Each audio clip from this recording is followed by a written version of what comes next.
Agenda, a recent trip to an NBA playoff game turned into a nightmare for a Texas family. This after their 15-year-old daughter went to the bathroom and never returned to her seat.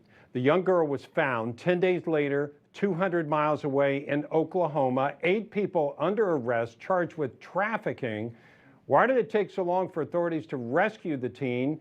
Joining us now to discuss is their family's attorney, Zeke Fortenberry. Zeke, this is a nightmare. I've been to games with my girls, okay? Typically, I go and stand outside the girls' room and wait. But that's not, the father, trusted that this is a controlled confines and everything should be fine. And then after a while, he goes and says, "Where's my daughter?" And it was, as I've read, it's almost like nobody would help him.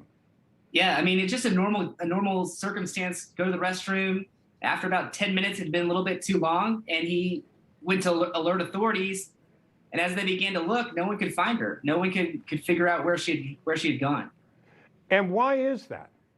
Well, it's a major sporting event. There's lots of people, but ultimately he went down to the security footage room with some off-duty police officers running security, and they were able to find that she had ran into someone in the walkway who wasn't supposed to be there, and she left with that person. And that person abducted her, correct? That's what you're alleging. Yeah. So it's not like she saw, Zeke, just to make clear, it's not like she saw a friend and said, "Hey, let's go party." No, she had never met this individual before, never had any contact with him. But whatever he did, whatever he said to her, lured her away from her father. And as I understand, the father went to the cops, okay, trying to get help. And there's an assumption because of family law in the state that if a kid is gone at this age, there's an assumption that it's a runaway, correct? Well, not just an assumption, but a police officer made a decision that this was not going to be investigated and was going to be filed as a runaway. It needed to be filed in his home city. That decision was wrong. So what is your action now?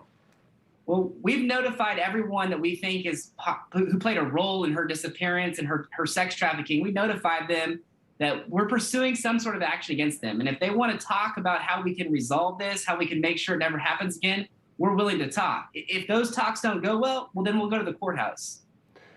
What's the father feel like? Well, they're so thankful to have their daughter home safe, but she has a lifetime of healing ahead of her. I mean, she will never fully recover from the 10 or 11 days of being the victim of human trafficking. That's what the nightmare is. I mean, the idea of what this girl had to go through and the father trying to get help.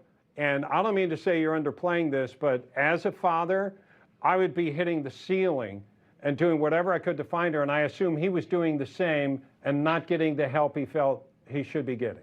Yeah, for 6 days, he called the Dallas Police Department every day to try to talk to someone new, someone different, to figure out who could start investigating this case. And Dallas police refused to investigate. They never even asked for a picture to find his daughter. That's just outrageous. Thank you for sharing the story. Send our best to the young woman and the father. This just is any parent's nightmare, and good luck in your pursuit. Thank you, sir. We appreciate it. Yes, sir. Joining us now with more on this, Florida businessman, lawyer, and GOP strategist Ford O'Connell, and host of Money Talk with Melanie, Project 21 member Melanie Collette. Melanie, when you hear a story like this, what are your thoughts? I am devastated for that girl. I am. You can't. The words that are in my mouth are not for family television, right. but I am hot right now. Yeah. Like really mad at hearing what went on and that father could not get help. I'm really shocked that whatever that father had to say to those police officers, that the video did not go viral. I just can't imagine this going on, them seeing on video that she left with some stranger and no one doing anything about it, especially in this day and age where young girls are being picked up and trafficked, and that's just very well known. Yes. These days. Yes. And for the police to not do anything is just absolutely outrageous, and you are 150% right.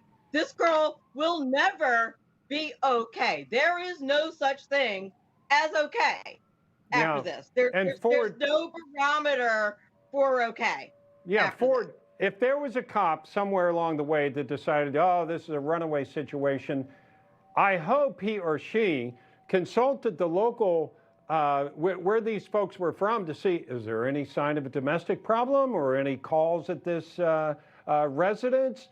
Because from what I understand, nothing at all like that. This is a girl that they might have been able to help somewhere along the way. Look, the human trafficking is bad enough, but I think what should outrage everyone watching is how slow the arena security was to pick up on this, as well as the DPD, the Dallas Police Department. Having worked in a couple of prosecutors' offices, I will tell you that there is a lot of red tape like this about who's going to file the charges, about when you're going to begin the search, what state law and local law says about what the time is that they're gone. Unfortunately, these are things that all need to be revisited by state legislatures and city councils, and you need to cut through this red tape, because when it comes to human trafficking and how Joe Biden's handled the border, this is only going to get worse, and time is of the essence.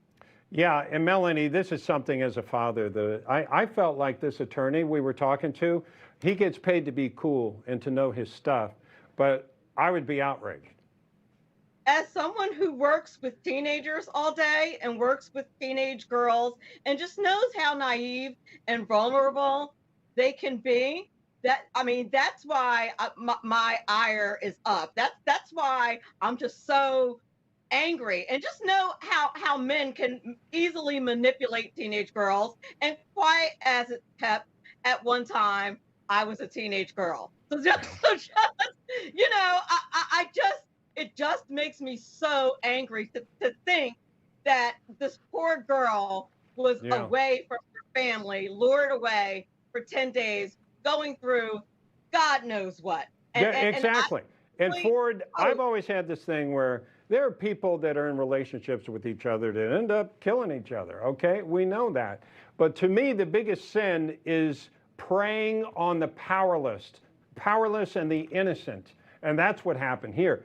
These people should be locked up forever, in my mind.